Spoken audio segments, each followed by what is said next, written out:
Welcome to my channel. This week we're talking about SEO, or search engine optimization.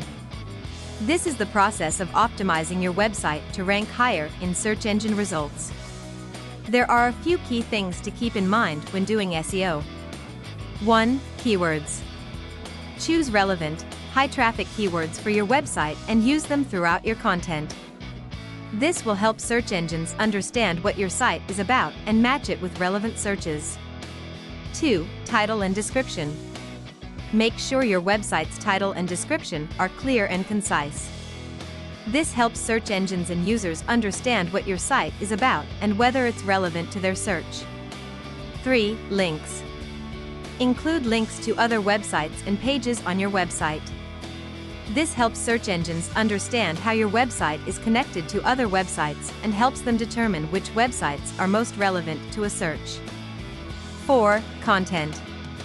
Your website's content should be well written and relevant to your keywords. This helps search engines understand what your website is about and match it with relevant searches. 5. Sitemap. A sitemap is a list of all the pages on your website. Include a sitemap on your website so search engines can easily find and index all your content. SEO is a complex process, but following these simple tips will help you get started on the right track. Thanks for watching.